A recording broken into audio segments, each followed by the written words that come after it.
আল্লাহ রাব্বুল আলামিন বলেন ওয়াল তানদুর নাফসুম মা কদ্দামাত লিগাদ, তুমি নিজের দিকে নজর দাও যে সুনিশ্চিত ভবিষ্যতের জন্য কি প্রেরণ করেছ।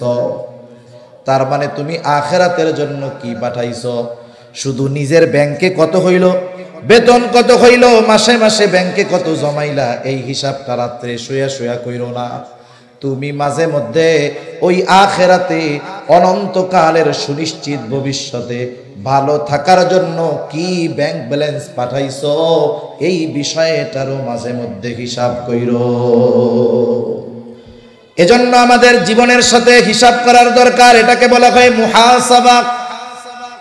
আমি আপনি যখন রাতের বেলায় শুতে যাব, বুজুর্গানে দিন বলেন, আমি 5টা মিনিট সময় যদি চোখ বন্ধ করে সারা দিনের কর্মের উপরে নজর দেই, আমি আমার সারা দিনের কর্মের একটা হিসাব বের করে ফেলতে পারবো যে আজকে সারা দিন আমার দ্বারা কতটা অন্যায় হলো, সারা দিন আমার দ্বারা কতটা ভালো কাজ হলো।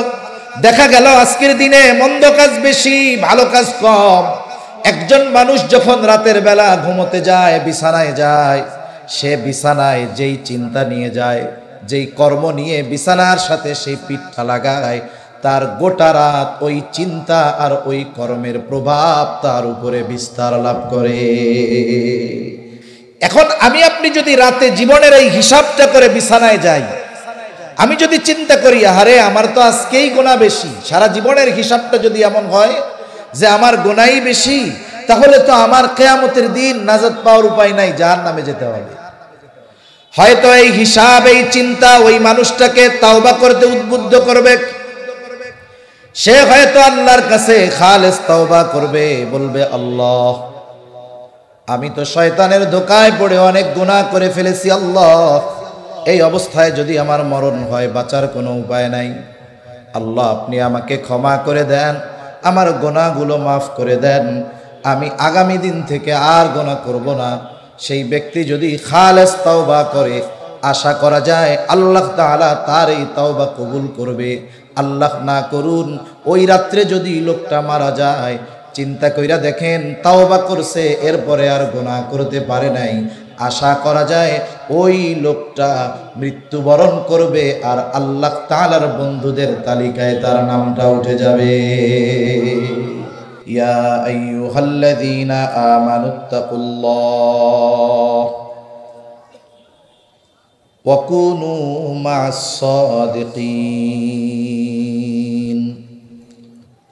আল্লাহ রাব্বুল আলামিন বলেন, হে ঈমানদারেরা তোমরা মুত্তাকি হও, খোদা ভীরুতা অর্জন করো, আল্লাহ তাআলাকে ভয় করো। আমরা যদি প্রশ্ন করি আয় আল্লাহ মুত্তাকি হওয়ার নির্দেশ দিলেন, আদেশ দিলেন, কেমনে আমরা মুত্তাকি হব? আল্লাহ তাআলা বলেন ওয়া কুনু মা'আস সাদিকিন। বান্দা তুমি যদি মুত্তাকি হতে চাও, কেমন যেন আল্লাহ তাআলা বলতেছেন, বান্দা তুমি যদি মুত্তাকি হতে চাও সত্যবাদীদের সঙ্গী হয়ে যাও। আল্লাহ রাব্বুল আলামিন এইখানে বলেন নাই দানশীলদের সঙ্গী হয়ে যাও, আবেদের সঙ্গী হয়ে যাও। আল্লাহ তাআলা কেন সাদিকিন বললেন, সত্যবাদী বললেন? বুজুর্গানে দিন বলেন এই বিষয়টা হলো মূলত এইরকম, একটা মানুষ সত্যবাদী হওয়ার জন্য অন্যায় দরকার হয়, আর যেই লোকটা মূলত সত্যবাদী হয় তার মধ্যে অন্যান্য সব ধরনের গুণ পাওয়া যায়। একটা মানুষ যখন সব ভালো গুণে গুণান্বিত হয়, এরপরেই সে পরিপূর্ণ সত্যবাদী হতে পারে, এমনটা কখনো হবে না। একজন মুমিন সত্যবাদী, সে ইবাদত ঠিকমতো করে না, এটা কখনো হবে না। একজন মানুষ সত্যবাদী হবে কিন্তু সে দান সাদাকা করবে না, এটা হতেই পারে না। একজন মানুষ সত্যবাদী, সে গুনার থেকে বাঁচবে না, এটা হতেই পারে না। এই জন্য যেই মানুষটা আসলে সত্যবাদী, তার মধ্যে অন্যান্য সব গুণের সমন্বয় পাওয়া যায়। সুবহানাল্লাহ বলে। এই জন্য নবীজি সাল্লাল্লাহু আলাইহি ওয়াসাল্লাম সত্যবাদিতার প্রশংসা করেছেন। সাথে সাথে নবীজি সাল্লাল্লাহু আলাইহি ওয়াসাল্লাম বলেন ইন্নাস সিদকা ইয়াহদি ইলাল বীর ওয়া ইন্নাল বিররা ইয়াহদি ইলাল জান্নাহ। নবীজি বলেন নিশ্চয়ই মানুষ সত্য মানুষকে কল্যাণের পথ দেখায়, কল্যাণ মানুষকে জান্নাতের পথ দেখায়। আর এই সত্যবাদিতার গুণ যেই লোকটা অর্জন করতে পারে তার মধ্যে বাকি সব ভালো গুণের সমন্বয় পাওয়া যায়। এই জন্য আল্লাহ তাআলা 1 নম্বরে জানায় দিলেন, মুমিন তুমি যদি মুত্তাকি হতে চাও সত্যবাদীদের সঙ্গী হয়ে যাও। এখানে একটা বিষয় গুরুত্বপূর্ণ আছে, সাদিক এক বচন আর সাদিকিন আল্লাহ তাআলা বলেছেন বহু বচন। কেন আল্লাহ তাআলা বহু বচন এখানে আনলেন? এটা আমার কথা না, আমি তো শুনে শুনে আপনাদেরকে বলতেছি আর কি, পয়রা শুইনা যতটুকু আমার জেহেনে আছে বলতেছি। কেন আল্লাহ তাআলা বহু বচন বললেন?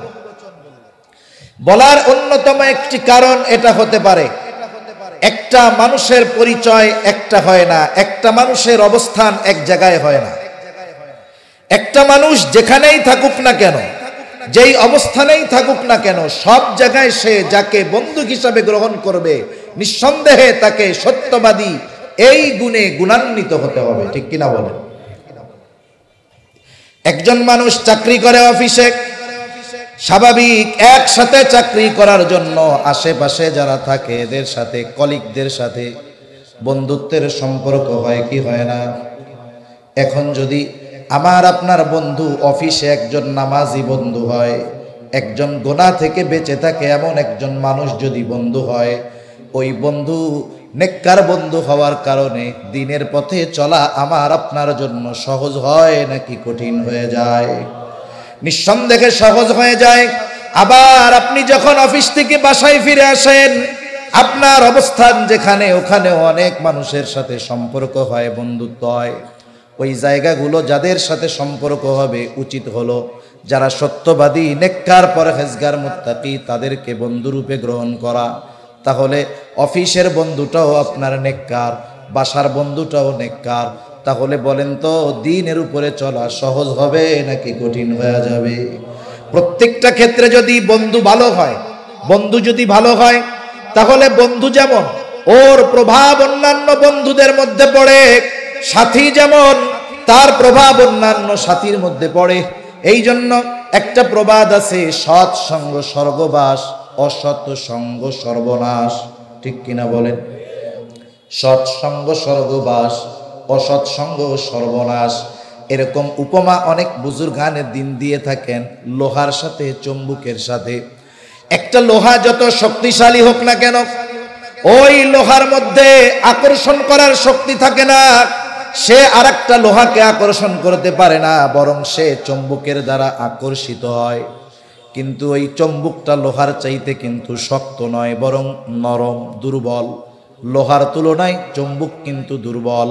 এখন লোহা যদি চিন্তা করে আমার এত শক্তি, আমি এত মজবুত, আমি ওই চুম্বকের কাছ থেকে জোর কইরা ওর আকর্ষণ শক্তিটা কেড়ে নিয়ে আসবো, বলেন তো এটা সম্ভব নাকি?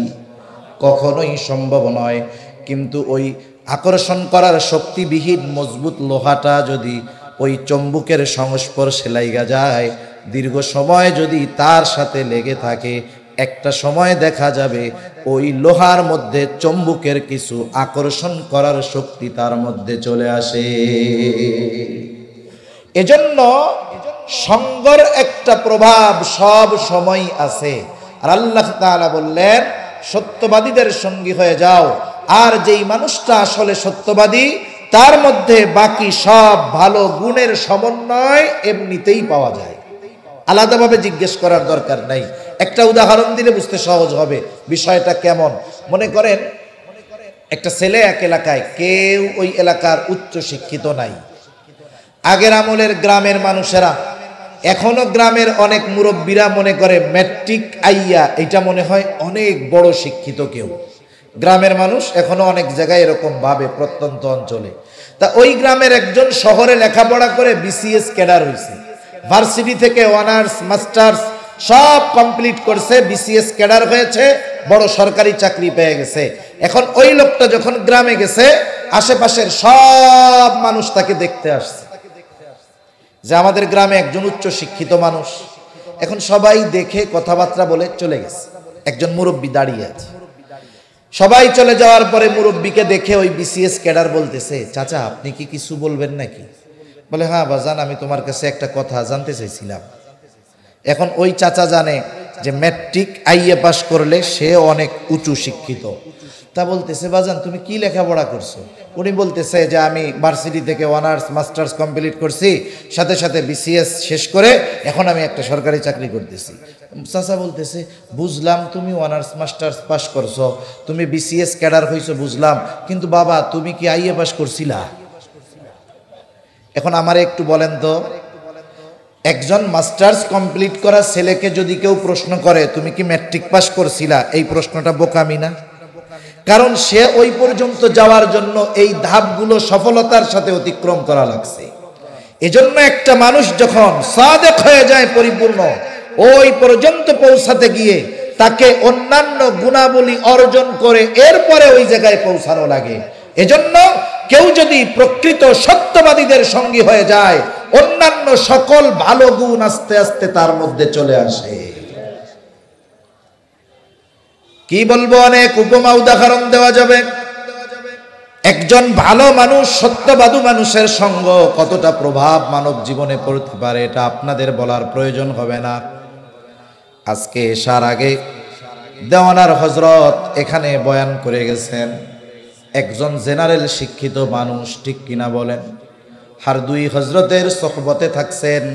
দেওয়ানার একজন জেনারেল শিক্ষিত মানুষ, নামের সাথে হযরত যোগ হয়ে গেছে, ঠিক কিনা গো? এখন হয়ে গেছে দেওয়ানা হযরত।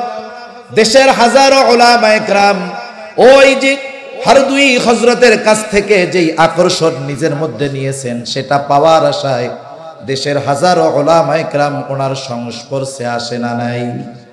এই যে কিছুদিন আগে আরাক আল্লাহর ওলি মারা গেছে, প্রফেসর হযরত রহমাতুল্লাহি আলাইহি হামিদুর রহমান, বিসিএস ক্যাডার, বুয়েটের প্রফেসর হাফেজি হুজুর রহমাতুল্লাহি আলাইহির সোহবতে থেকে এত দামি হয়ে গেছে, নামি হয়ে গেছে প্রফেসর হযরত।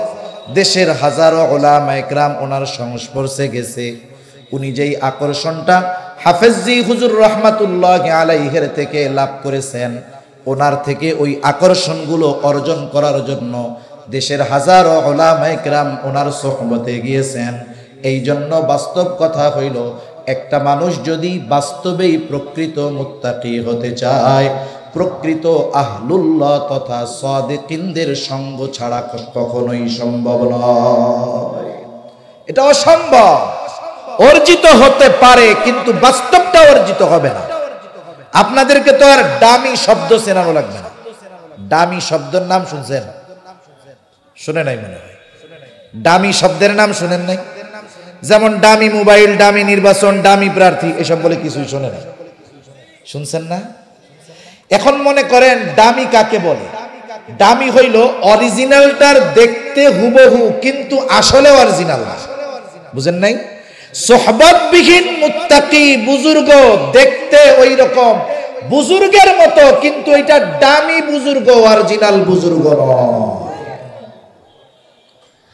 সেজন্য আল্লাহ তাআলা এক নম্বরে বললেন, মুমিন যদি মুত্তাকি হতে চাও তাহলে সাদিকিনদের সঙ্গী হয়ে যাও। 2 নম্বর, আল্লাহ তাআলা কোরআনুল কারীমের আরেক জায়গায় বলেন, ইয়া আইয়ুহাল্লাযীনা আমানুত্তাকুল্লাহ, হে ঈমানদারেরা তোমরা আল্লাহ তাআলাকে ভয় করো। আমরা যদি প্রশ্ন করি, আল্লাহ কেমন করে আপনাকে ভয় করব, মুত্তাকি হব, খোদা ভীরুতা অর্জন করব? আল্লাহ তাআলা বলেন, ওয়াকুলু কওলান সাদীদা, সোজা কথা বলো, সত্য কথা বলো। দেখেন সাদিকিনদের সাথে এই কথা বলার সম্পৃক্ততা আছে না নাই? এজন্য আমাদের সব সময় সত্য কথা, হক কথা, বাস্তব কথা বলায় অভ্যস্ত হতে হবে। আমরা ঘুরাইয়া ফিরাইয়া সত্যকে মিথ্যা বানায়া, মিথ্যাকে সত্য বানায়া এটা বলার চেষ্টা করব না। কারণ মিথ্যা যদি আমরা বলি, এটা হলো সকল গুনাহের মা। মিথ্যা কি বলেন? সকল গুনাহের মা। এজন্য মিথ্যা ছাড়বো, আমরা সোজা সাপটা কথা বলবো, সত্য কথা বলবো, হক কথা বলবো, এবং জবানের যত গুনাহ আছে সব গুনাহ থেকে এই জবানকে আমরা পবিত্র রাখবো, ইনশাআল্লাহ। রাখবো তো? এরপরে আল্লাহ তাআলা আর এক জায়গায় বলেন ইয়া আইয়ুহাল্লাযীনা আমানুত্তাকুল্লাহ, আল্লাহ তাআলা বলেন হে ঈমানদারেরা তোমরা মুত্তাকি হও। আমরা যদি জিজ্ঞাসা করি আল্লাহ মুত্তাকি কেমনে হব, আল্লাহ তাআলা কেমন যেন জবাব দিয়ে বলেন ওয়াল তানদুর নাফসুম মা কদ্দামাত লিগাদ। আল্লাহ তাআলা বলেন তুমি তোমার আগামীর দিকে নজর দাও যে তুমি ওই আগামীর জন্য কি প্রেরণ করেছো। ভবিষ্যতের দিকে নজর দাও তুমি ওই জায়গার জন্য কি প্রেরণ করেছো। প্রত্যেকটা মানুষের ভবিষ্যৎ দুই প্রকার হয়। কয় প্রকার? জোরে বলেন কয় প্রকার? কথা কি বুঝতেছেন না কষ্ট হইতেছে? প্রত্যেকটা মানুষের আগামী তথা ভবিষ্যৎ কয় প্রকার হয়? দুই প্রকার। ইকোটা বন্ধ করে দেন। ইকোটা আছে? প্রত্যেকটা মানুষের ভবিষ্যৎ কয় প্রকার? দুই প্রকার। একটা হলো সুনিশ্চিত ভবিষ্যৎ আর একটা হলো অনিশ্চিত ভবিষ্যৎ। একটা হলো সুনিশ্চিত ভবিষ্যৎ আর একটা হলো অনিশ্চিত ভবিষ্যৎ। এখন আসেন অনিশ্চিত ভবিষ্যৎ কোনটা আগে জানি। অনিশ্চিত ভবিষ্যৎ হলো এই দুনিয়ার ভবিষ্যৎ। অনেকেই এখানে আছেন হয়তো গভর্নমেন্ট জব করেন, সরকারি চাকরি করেন। সরকারি চাকরির একটা নিয়ম হলো প্রতি মাসে তার জন্য নির্ধারিত যেই বেতন আছে ওই বেতন থেকে নির্দিষ্ট কিছু অংশ কেটে রাখা হয়। রাখা হয় না? এই টাকাটা আপনারে দিবে কখন? চাকরি শেষ হবে যখন তখন। অথবা অনেকে আছে এক্সট্রা ভাবে প্রতি মাসে 1000 2000 টাকা ব্যাংকে জমায়। কেন? বলে চাকরি আছে এখন জমাই, চাকরি যখন থাকবে না তখন এই জমানো টাকাগুলো দিয়ে উপকৃত হব। সরকার টাকাটা কেন জমায়?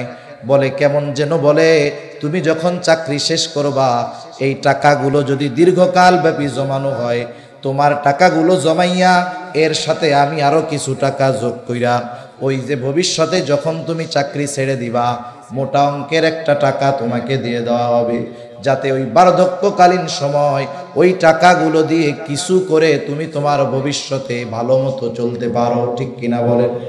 এখন বলেন তো, যেই লোকটার বেতন থেকে টাকা কেটে জমানো হয় এবং যেই লোকটা প্রতি মাসে 2000 5000 টাকা করে ভবিষ্যতে ভালো থাকার জন্য টাকাটা জমায়, এই যে যেই ভবিষ্যতে ভালো থাকার জন্য সে টাকা জমাইতেছে, বলেন তো ওই ভবিষ্যতে গিয়া ওই টাকার দ্বারা সে উপকৃত হতে পারবে কি পারবে না এর কোনো গ্যারান্টি আছে নাকি? তাহলে গুরুত্ব সহকারে যেই ভবিষ্যতের জন্য টাকা জমাইতেছে বলেন এই ভবিষ্যৎ সুনিশ্চিত নাকি অনিশ্চিত? নিঃসন্দেহে অনিশ্চিত। দেখা যাবে আপনি জমাইছেন, আপনি মরার কাম সারা, আপনি ওইটা উঠানোর আগেই আপনি দুনিয়া থেকে চলে গেলেন। অথচ দেখা যায় কি আমরা আমাদের এই অনিশ্চিত ভবিষ্যতে ভালো থাকার জন্য প্রচেষ্টা বেশি করি। অনিশ্চিত ভবিষ্যতের মেয়াদ খুবই অল্প, হায়াত শেষ তো এটা শেষ। এজন্য আল্লাহ রাব্বুল আলামিন বলেন ওয়াল তানদুর নাফসুম মা কদ্দামাত লিগাদ। তুমি নিজের দিকে নজর দাও যে সুনিশ্চিত ভবিষ্যতের জন্য কি প্রেরণ করেছো। তার মানে তুমি আখিরাতের জন্য কি পাঠাইছো। শুধু নিজের ব্যাংকে কত হইল, বেতন কত হইল, মাসে মাসে ব্যাংকে কত জমাইলা, এই হিসাবটা রাত্রে শুয়া শুয়া কইরো না। তুমি মাঝে মধ্যে ওই আখিরাতে অনন্তকালের সুনিশ্চিত ভবিষ্যতে ভালো থাকার জন্য কি ব্যাংক ব্যালেন্স পাঠাইছো এই বিষয়টারও মাঝে মধ্যে হিসাব কইরো। জীবনের হিসাবকে বলা হয় মুহাসাবা। কি বলে বলেন না? মুহাসাবা, নিজের সাথে নিজে হিসাব করা। যে আমি নিজে নিজে হিসাব করব, যায় রে আমি আমার আখিরাতের জন্য কি জমাইলাম। এজন্য বুজুর্গানে দ্বীনও বলেন প্রত্যেকটা মানুষের উচিত যখন সে রাতে ঘুমাতে যাবে 5টা মিনিট সারাদিনের আমলের হিসাবের একটা সামারি টান দেওয়া। আপনাদের তো বড় বাজার, অনেক বড় বড় ব্যবসায়ী এইখানে আছে। একজন ব্যবসায়ী প্রতিষ্ঠিত প্রসিদ্ধ সফল ব্যবসায়ীর কিছু গুণাবলী আছে, অনেকগুলো গুণ। এর মধ্যে অন্যতম 2-1টা গুণের কথা বলবো আমি। বলবো সফল ব্যবসায়ী যে সে প্রতিদিন দোকান বন্ধ করে বাসায় যাওয়ার আগে সে একটা হিসাব করে। তার হিসাবটা সাধারণত 2 বা 3 ধরনের হয়। 1 নাম্বার, এক নম্বরে হিসাব করে আজকে সারা দিনে বেচা কেনা কত হইল, দুই নম্বর হিসাব আজকে সারা দিনে বাকি কত গেল, তিন নম্বর হিসাব আজকে সারা দিনে সে কত টাকার মাল জিনিস কিনলো। এই তিনটাকে সামনে রেখে সে সারা দিনের হিসাব করার পরে সে বুঝতে পারে যে আজকে আমার ব্যবসায় লাভ কত আছে। মনে করেন যে যেই ব্যবসা করে, সিমেন্টের ব্যবসায়ী, মনে করেন সে হিসাব করেছে আজকে দিনে তার 1 লাখ টাকা সেল হয়েছে। কয় লাখ? একটু জোরে বলেন, কয় লাখ? 1 লাখ। মাসলা মাসাইল তো আর জিজ্ঞাসা করতেছি না, জিজ্ঞাসা করতেছি তো অন্য কিছু। যা জিজ্ঞাসা করি একটু জোরে বললে আমার একটু ভাল লাগে যে ওনারা আপনারা বুঝতেছেন, না বুঝলেও একটু জোরে কইয়া বুঝার ভান করেন। তাহলে সারাদিনে বেচা কেনা কত হয়েছে? এখন যে যেই ব্যবসা করে বলেন তো সেই ব্যবসার সেলের উপরে লাভ কত, এটার আইডিয়া তার আছে না নাই? তার হিসাব আছে 1 লাখ টাকায় 20,000 টাকা তার ব্যবসা হবে, লাভ হবে। এখন বাকির খাতা টান দিয়া দেখে বাকি গেছে 30,000। তাহলে আজকের দিনে 20,000 লাভ ছিল, বাকি 30,000 গেল। তার মানে লাভের টাকা কি তার পকেটে আছে? লাভের টাকা তো নাই, বরং মূল পুঁজি থেকে আরো 10,000 অন্যের পকেটে আছে। সে চিন্তা করতেছে বাকির আর এক নাম তো ফাঁকি। এই গতিতে যদি ব্যবসা চলে তাইলে তো আমার ব্যবসা 1 মাসে শেষ। এবার সে চিন্তা করবে আমার 1 লক্ষ টাকা সেল, বেচা কেনা দরকার নাই, আমি 30,000 বাকি বাদ দিয়ে দিব, আমার বিক্রয় হবে 70,000। 70,000 যদি বিক্রি হয় তাহলে আমার 14,000 নগদ লাভ থাকবে। 1 লাখ টাকা বেচা 30,000 বাকি দিয়া লাভ আর আসল অন্যর পকেটে না দিয়া 70,000 টাকা বিক্রয় করে 14,000 টাকা নিজ পকেটে থাকাই নিরাপদ। ঠিক কিনা বলেন? হিসাবের পরে সে দোকানের কর্মচারীরা কি বলবে? এরকম বলবে, এই আগামীকাল থেকে আমার আব্বা এসেও যদি বাকি চায় খবরদার দিবি না। অন্যরা তো বাপ, আমার বাপ চাইলেও কি দিবা না? বাকি দিবা না। এই যে ব্যবসায়ী রাতের বেলায় হিসাব ক্লোজ করার পরে আগামী দিন তার ব্যবসার পলিসি নির্ধারণ করে এরপরে বাড়িতে যায়, এই ধরনের ব্যবসায়ী স্বল্প পুঁজি নিয়ে ব্যবসা শুরু করলেও এক সময় তার ব্যবসা বিরাট পরিধি লাভ করে। কিন্তু কিছু দোকানদার আছে দেখবেন অনেক পুঁজি নিয়ে ব্যবসা শুরু করছে, কিন্তু জীবনেও খাতা কলম ধরে না, দোকান অগোছালো রেখে বেহিসাবি দোকান বন্ধ করে চলে যায়। দেখবেন 50 লাখ টাকা নিয়ে ব্যবসা শুরু করছে, 1 বছর না যাইতেই ওনার দোকানে খালি ডিব্বা ছাড়া আর কোনো কিছুই নাই। এমন দোকানদার তো 2-4 জন আপনারা দেখেন নাই, দেখছেন? এখন দেখেন দুনিয়ার লাইনে একজন মানুষ যদি তার দুনিয়ার ওই কর্মের হিসাবটা যথাযথভাবে করে তাহলে সে সফল ব্যবসায়ী হতে পারে। আরে আখিরাতের লাইনে একজন মানুষ যদি তার জীবনের আমলের হিসাব যথাযথভাবে করে নিঃসন্দেহে সে আখিরাতে একজন সফল মানুষ হবে। ঠিক কিনা? এজন্য আমাদের জীবনের সাথে হিসাব করার দরকার। এটাকে বলা হয় মুহাসাবা। আমি আপনি যখন রাতের বেলায় শুতে যাব, বুজুর্গানে দিন বলেন, আমি 5টা মিনিট সময় যদি চোখ বন্ধ করে সারা দিনের কর্মের উপরে নজর দেই, আমি আমার সারা দিনের কর্মের একটা হিসাব বের করে ফেলতে পারবো যে আজকে সারা দিন আমার দ্বারা কতটা অন্যায় হলো, সারা দিন আমার দ্বারা কতটা ভালো কাজ হলো। দেখা গেল আজকের দিনে মন্দ কাজ বেশি, ভালো কাজ কম। একজন মানুষ যখন রাতের বেলা ঘুমোতে যায়, বিছানায় যায়, সে বিছানায় যেই চিন্তা নিয়ে যায়, যেই কর্ম নিয়ে বিছানার সাথে সেই পিঠটা লাগায়, তার গোটা রাত ওই চিন্তা আর ওই কর্মের প্রভাব তার উপরে বিস্তার লাভ করে। কিন্তু আফসোস, এখন আমরা শোয়ার আগে মোবাইল ধরি, এরপরে শুই, এইটার প্রভাব চলে সারা রাত আমাদের উপরে। ঠিক কিনা বলেন? কতজন তো আছে এই প্রভাবে তাদের আর ঘুমই আসে না। যখন আজানের সময় হবে সুবহে সাদিক, এইবার শয়তান আইসা পা উঠিবে, কয় দোস্ত এবার ঘুমাও, সব শেষ, উঠবে সকাল 12টার, দুপুর 12টার সময়। এখন আমি আপনি যদি রাতে জীবনের এই হিসাবটা করে বিছানায় যাই, আমি যদি চিন্তা করি আরে আমার তো আজকেই গুনাহ বেশি, সারা জীবনের হিসাবটা যদি এমন হয় যে আমার গুনাহই বেশি, তাহলে তো আমার কিয়ামতের দিন নাজাত পাওয়ার উপায় নাই, জাহান্নামে যেতে হবে। হয়তো এই হিসাব, এই চিন্তা ওই মানুষটাকে তাওবা করতে উদ্বুদ্ধ করবে। সে হয়তো আল্লাহর কাছে খালেস তাওবা করবে, বলবে আল্লাহ আমি তো শয়তানের ধোকায় পড়ে অনেক গুনাহ করে ফেলেছি, আল্লাহ এই অবস্থায় যদি আমার মরণ হয়, বাঁচার কোনো উপায় নাই, আল্লাহ আপনি আমাকে ক্ষমা করে দেন, আমার গুনাহগুলো মাফ করে দেন, আমি আগামী দিন থেকে আর গুনাহ করব না। সেই ব্যক্তি যদি খালেস তওবা করে, আশা করা যায় আল্লাহ তাআলা তার এই তওবা কবুল করবে। আল্লাহ না করুন ওই রাত্রে যদি লোকটা মারা যায়, চিন্তা কইরা দেখেন তওবা করছে, এরপরে আর গুনাহ করতে পারে নাই, আশা করা যায় ওই লোকটা মৃত্যুবরণ করবে আর আল্লাহ তাআলার বন্ধুদের তালিকায় তার নামটা উঠে যাবে। এজন্য জীবনের হিসাব আমাদের করতে হবে যে আমি আমার আসল ভবিষ্যতের জন্য, সুনিশ্চিত ভবিষ্যতের জন্য কি প্রেরণ করলাম। এই 2-4-5 মিনিট রাতে ঘুমানোর আগে করা যাবে না ইনশাআল্লাহ? করা যাবে তো ইনশাআল্লাহ? একটু নিজের সাথে নিজে হিসাব করেন, কত মানুষের জীবন পরিবর্তন হয়ে গেছে। হাদিসের মধ্যে যেমন এক জালেমের ঘটনা আসছে, তার নাম হলো কিফিল। ওই জালেমের নাম ছিল কিফিল। হাদিসের মধ্যে আসছে এমন কোন অন্যায় নাই যে কিফিল করে নাই, এমন কোন অন্যায় নাই যেটা কিফিল করে নাই। কিফিলের কাছে একদিন একজন মহিলা আসছে, দরিদ্র অভাবী বিধবা সুন্দরী একজন মহিলা এসে বলে, কিফিল আমাকে কিছু টাকা কর্জ দাও, আমি তোমাকে এটা পরবর্তীতে ফিরাইয়া দিব। কিফিলের অন্যায়গুলার মধ্যে অন্যতম একটা অন্যায়, সে সুদে মানুষকে টাকা ধার দিত, ঋণ দিত সুদে।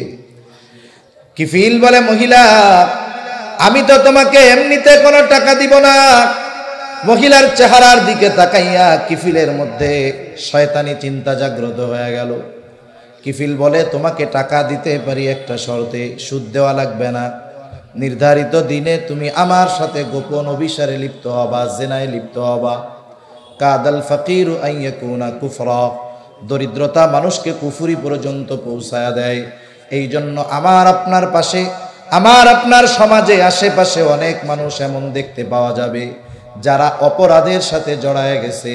এই অপরাধের সাথে শখে জড়ায় নাই, দেখা যাবে এই অপরাধের সাথে জড়ানোর পেছনে অন্যতম কারণ হলো তার অভাব। অপরাধী সবাই অপরাধ শখ করে করে না, অনেক মানুষ অভাবের কারণে তারা অপরাধের সাথে জড়িত হয়।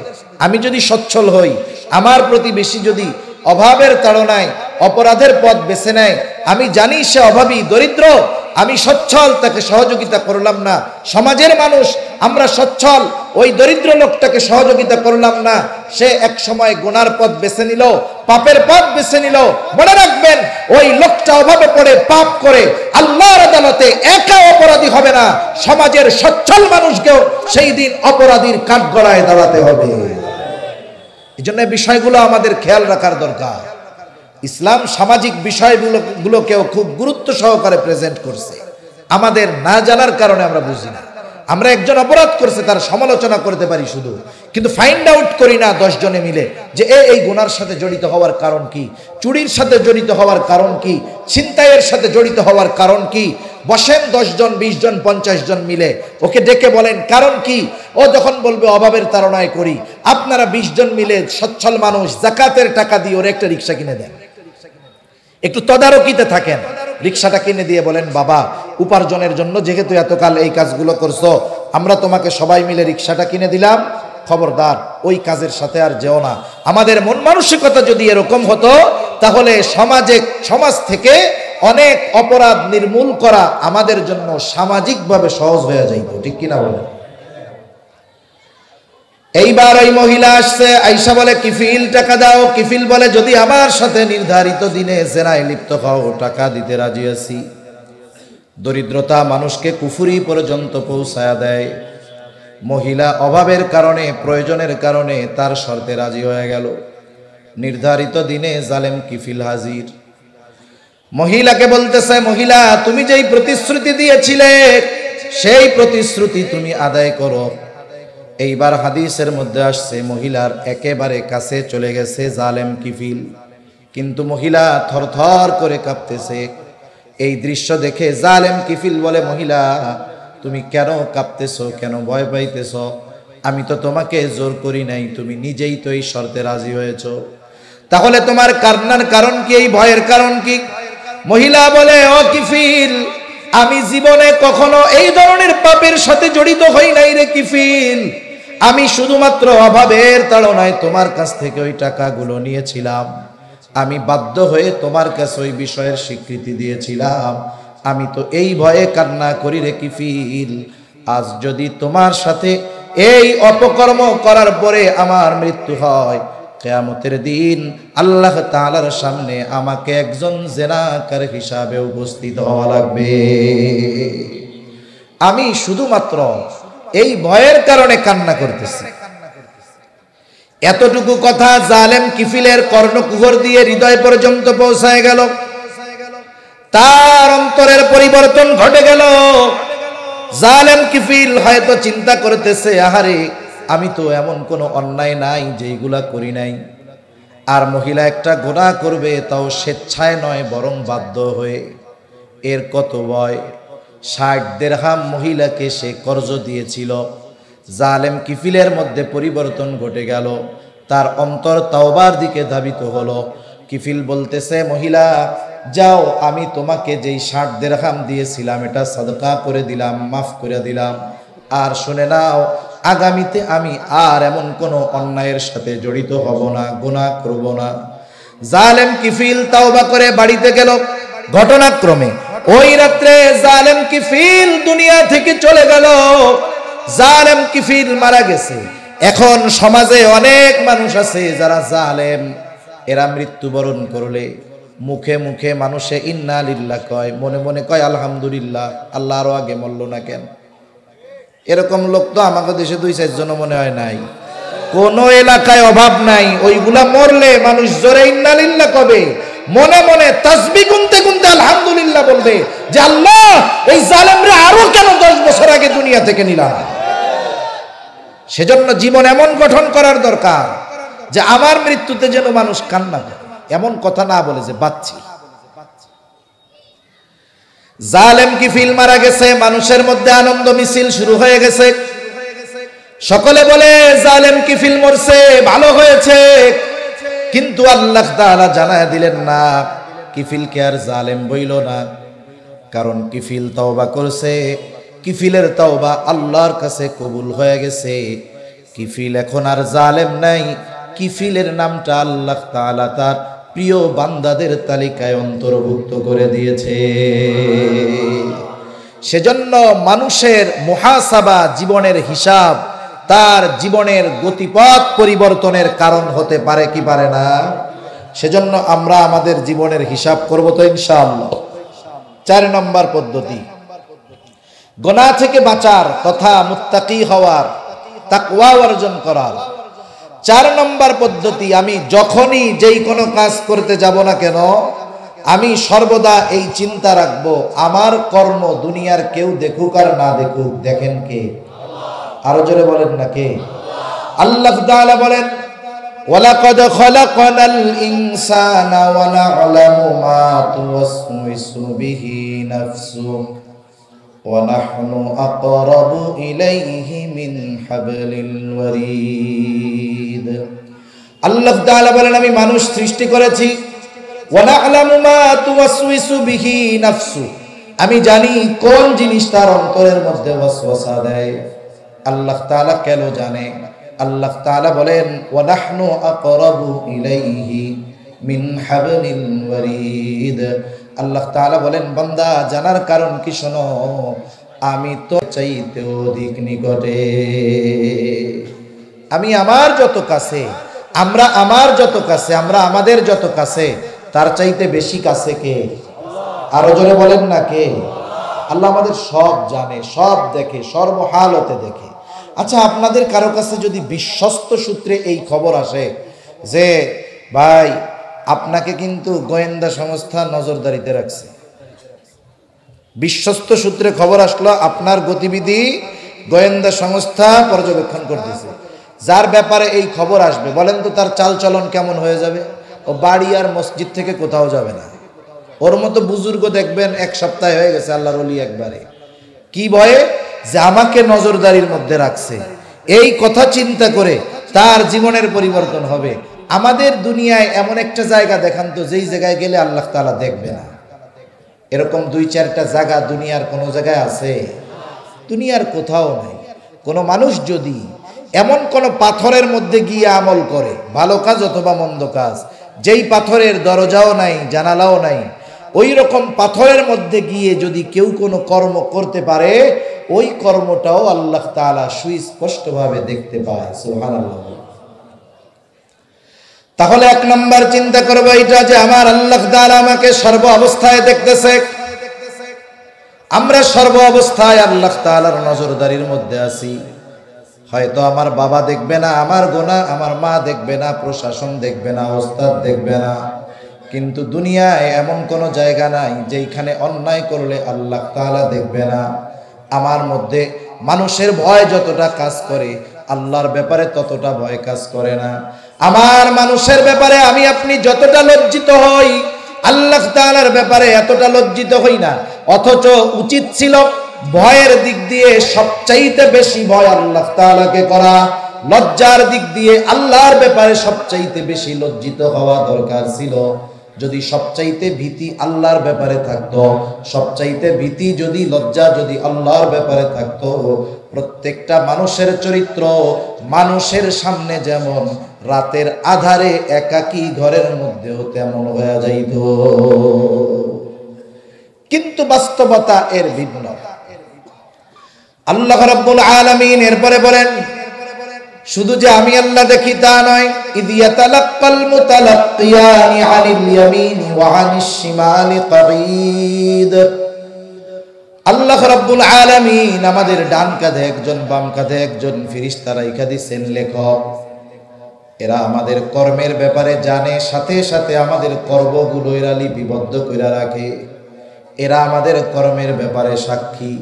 শুধু আমাদের কর্মগুলোকে সংরক্ষণ করা হয় তা নয়, আল্লাহ তাআলা বলেন, মা ইয়ালফিযু মিন কাওলিন ইল্লা লাদাইহি রাকীবুন আতীদ। মানুষ জবান দিয়ে যা নিক্ষেপ করে, জবান দিয়ে যেই কথাগুলো সে উচ্চারণ করে, সর্বদা সতর্ক একজন ফেরেশতা আমাদের সাথে আছে, সাথে সাথে সে ওই কথাগুলোকে সংরক্ষণ করে রাখে। সুবহানাল্লাহ। আমরা মানুষের সাথে ফোনে কথা বলার সময় কত সতর্ক হই, কি কথা কইয়া ফেলবো, আবার ওই পাশ দিয়ে দেখা যাবে রেকর্ড হয়ে যাইতেছে। কত মানুষের এই দুনিয়ার কল রেকর্ড ফাঁস হয়ে গেছে। ফাঁস হওয়ার পরে আকাশচুম্বী জনপ্রিয়তা মুহূর্তের মধ্যে ভূপাতিত হয়ে গেছে, ঠিক কিনা বলে? কতজন এই দেশ থেকে ইসলামকে নির্মূল করে দিতে চায়। টুপিওয়ালা গো দেখা নিতে চাইছিল, এরকম লোক ছিল না একজন? কত পাওয়ারফুল ছিল। এক কল রেকর্ড ফাঁস হয়েছে, কোথায় তার পাওয়ার, কোথায় তার ক্ষমতা, মুহূর্তের মধ্যে ভূপাতিত হয়ে গেছে, ঠিক কিনা বলেন? আর আমার আপনার এরকম অনেক বিষয় আছে যেটা দুনিয়ার মানুষ জানে না। কিয়ামতের দিন যদি আল্লাহ তাআলা এই রেকর্ডগুলো ফাঁস করে দেয়, কোথায় লজ্জায় মুখ ঢাকবো, সে জায়গা আর থাকবে না। এ বিষয়টা আর গেলাম না, এই পর্যন্ত শেষ। কিভাবে আল্লাহর ভীতি অর্জন করা যাবে? আল্লাহ তাআলা এই আদেশ করার সাথে সাথে আল্লাহ ভীতি অর্জনের পদ্ধতিগুলো আমাদেরকে বলে দিয়েছেন। এবার আসেন দ্বিতীয় বিষয়, যে এই তাকওয়া অর্জনের গুরুত্বটা কত। কোরআনুল কারীমের মধ্যে আল্লাহ তাআলা প্রায় 200 জায়গায় তাকওয়ার কথা বলেছেন। কত জায়গায়? এর মধ্যে 50-এর অধিক জায়গায় সরাসরি তাকওয়ার কথা বলছেন, যে তোমরা খোদা ভীরুতা অর্জন করো। এবং আল্লাহ তাআলা এটাও জানিয়েছেন, অতীতের সব নবীকে আল্লাহ তাআলা তাকওয়ার ব্যাপারে নির্দেশ দিয়েছেন। এর দ্বারাই বোঝা যায় যে একটা মুমিনের জন্য পরিপূর্ণ মুত্তাকি হওয়া, খোদা ভীরুতা অর্জন করা কতটা জরুরি, এর দ্বারা এটা মোটামুটি অনুধাবন করা যায়, ঠিক কিনা বলে? এখন আমরা তো আসলে দুনিয়ায় লাভ খুঁজি। একটা জিনিস করব, যদি আমার লাভ না থাকে আমি কোথায় করব এটা? এক জায়গায় আমি একদিন এক চেয়ারম্যান সাহেবরে বলতেছি, এক মসজিদের জন্য, স্কুলে ছেলেরা নামাজ পড়ে, নামাজের জায়গাটা নোংরা হয়ে গেছে, টিন টুন ভেঙে গেছে, কিছু ছেলে নামাজ পড়ে, তাদের নামাজের জায়গাটা সংরক্ষণ করার দরকার। একজন চেয়ারম্যান সাহেব খুব দানবীর শুনছি, আমি ওনারা গিয়ে বলতেছি যে আপনার পাশের এলাকায় একটা মসজিদে কিছু টিন দরকার, একটু সংরক্ষণ করার দরকার, চারদিকে দেয়াল দিলে হয়তো 1000, 20, 30 টাকা, এরকম 20-30 হাজার টাকা হলে হয়ে যাবে, আপনি একটু সহযোগিতা করেন। আপনি তো অনেক জায়গায় দেন, এলাকার মসজিদে। এখন জিজ্ঞাসা করে ওইটা কি আমার ইউনিয়নে? আমি বললাম না, আপনার ইউনিয়নে না, তবে আপনার পাশের এলাকায়, এক গ্রাম পরেই, আপনার গ্রামের পরেই, যদিও একবারে সীমান্তে। তা বলতেছে আমি তো আমার ইউনিয়নের বাইরে দান সদকা করি না। তাই এই দান সদকা কি আল্লাহর জন্য করে? বুঝেন নাই? এ দান সদকা কার জন্য করছে? এই দান সদকা করেছে ভোটের জন্য। ওরাও দান করে ঠিক, লাভ কোথায় আছে এটা দেখে। কিছু মানুষ আছে এইরকম, দান করে ঠিক, আখিরাতের লাভের জন্য নয়, দুনিয়ার লাভের জন্য। একটা মূল নীতি আপনাদের বলি, মানে মূল কথা এরকম একটা মূল চলে আসছে। আলহামদুলিল্লাহ, নারায়ে তাকবীর, নারায়ে তাকবীর। আমার শ্রদ্ধেয় বড় ভাই মুফতি রাফি বিন মনির হাফিজাহুল্লাহ হযরত চলে আসছে। আমি 1-2 মিনিটের মধ্যে শেষ করে দেব ইনশাআল্লাহ। তাহলে দেখেন, দুনিয়ার সবাই লাভ খুঁজে।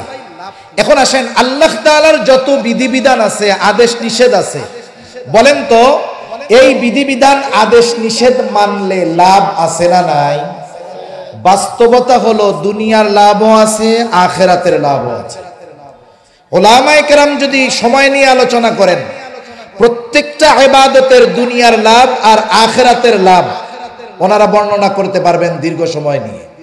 কিন্তু বিষয় হলো, আমরা ইমানদার, আমরা দুনিয়ার জন্য করব না, কর্মগুলো করব আখিরাত পাওয়ার জন্য, আর দুনিয়া আল্লাহ এমনিই আমাদেরকে দিয়ে দিবেন। ঠিক কিনা বলেন? এখন এই মুত্তাকি যদি হয়, দুনিয়ার লাভ আছে না নাই?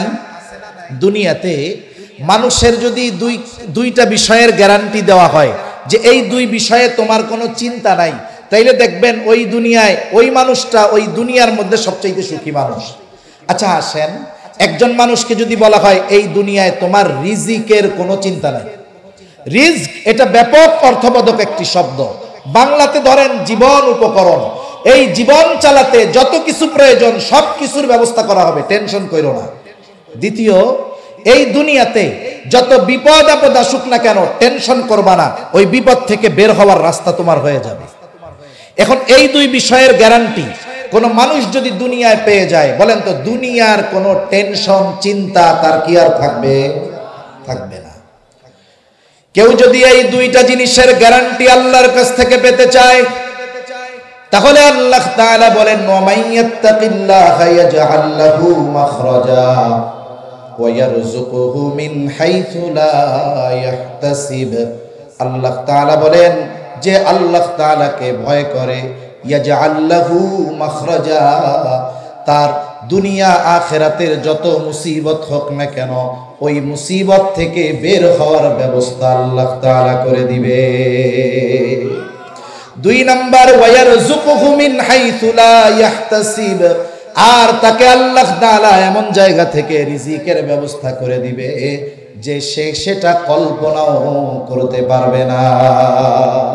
কল্পনাতীত জায়গা থেকে রিজিকের ব্যবস্থা হবে। বিপদ আপদ মুসিবত থেকে উদ্ধার হওয়ার বাঁচার রাস্তা আল্লাহ তাআলা ইনশাআল্লাহ দুনিয়াতে করে দিবে। সুবহানাল্লাহ। আমি দুনিয়ার লাভ আর বলবো না, এবার আখিরাতের একটা লাভ বলি। আখিরাতের লাভ তো অনেক। আল্লাহ তাআলা মাফ করবেন, মুত্তাকিদেরকে একেবারে আহ্বান করে করে জান্নাতের মধ্যে প্রবেশ করানো হবে। ওয়াসিকাল্লাযীনা ইত্তাকাউ রাব্বাহুম ইলাল জান্নাতি যুমারা। এখন আসেন, স্পেশালিটি তাদের কি হবে? আল্লাহ তাআলা তাদেরকে স্পেশালিটি যেটা দিবেন, যে আল্লাহ সুবহানাহু ওয়া তাআলা ইন্নাল মুত্তাকিনা ফি জান্নাতি ওয়া নাহার ফি মাকআদি সিদকিন ইনদা মালিকিম মুকতাদির। আরে আল্লাহ তাআলা তো জান্নাতে প্রবাহিত নহর তো দিবেনই, সাথে সাথে আল্লাহ সুবহানাহু ওয়া তাআলা তার পাশে বসার জন্য মুত্তাকিদের স্পেশাল চেয়ারের ব্যবস্থা করে দিবে। এই দুনিয়াতে একজন মানুষ একজন বিখ্যাত মানুষের পাশে বসার জন্য কত চেষ্টা করে না? আহকামুল হাকিমিনের পাশে বসার ব্যবস্থা আল্লাহ করে দিবে। ছোট্ট একটা গল্প বলে আমি আলোচনা শেষ করব। আমাদের আল্লামা আহমদ শফি রহমাতুল্লাহি আলাইহি হযরত একবার সফরে যাবেন টেকনাফে। এখন বড় আয়োজন করতেছে ওলামায়ে কেরাম। একজন লোক দেখছে যে এত বড় আয়োজন কাকে নিয়ে, কাকে কেন্দ্র করে, তা বলতেছে যে আমাদের তৎকালীন সময়ের আমির হেফাজত আল্লামা শাহ আহমদ শফি দামাত বরকাতুহুমুল আলিয়া আসবে, এই জন্য আমাদের এই আয়োজন। তা বলতেছে আপনাদের খরচ কত হবে? তা সব খরচ দিয়ে তারা একটা বলছে 14-15 লক্ষ টাকা খরচ হবে। লোকটা বলতেছে যে আমি সব খরচ দিয়ে দিব, আরো বেশি লাগলে দিব, দ্বিগুণ লাগলে দিব, তবে একটা শর্তে। কি শর্তে? বলে আমাকে একটু হুজুরের পাশে বসার ব্যবস্থা করে দিতে হবে, হুজুরের সাথে এক দস্তরখানে খাওয়ার ব্যবস্থা করে দিতে হবে। কর্তৃপক্ষ চিন্তা করছে এইটুক কাম করানো কোনো ব্যাপার হইল নাকি? এতে তো যদি আমাদের সব খরচ বহন করে তাইলে কোনো টেনশন নাই। দেখেন আফসোসের বিষয় হলো হুজুর ওই প্রোগ্রামে যাইতে পারেন নাই। এখন আমি যেই বিষয়টা বোঝানোর জন্য বলতেছি, যাওয়ার প্রতিক্রিয়া কি হয়েছে সেটা ভিন্ন।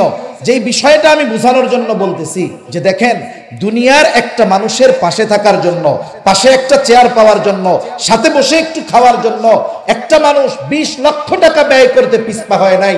আরে মিয়া, আমরা আল্লাহর পাশে আসন পাওয়ার জন্য এই দুনিয়ায় গুনাহমুক্ত জিন্দেগি করতে পারবো না ইনশাআল্লাহ? কারা কারা তৈরি আছেন? নারায়ে তাকবীর, নারায়ে তাকবীর। আল্লাহ তাআলা আমাদের সকলকে গুনাহমুক্ত জিন্দেগি গঠনের তৌফিক দান করুন। আল্লাহ তাআলা সকল প্রকার গুনাহ থেকে বেঁচে থাকা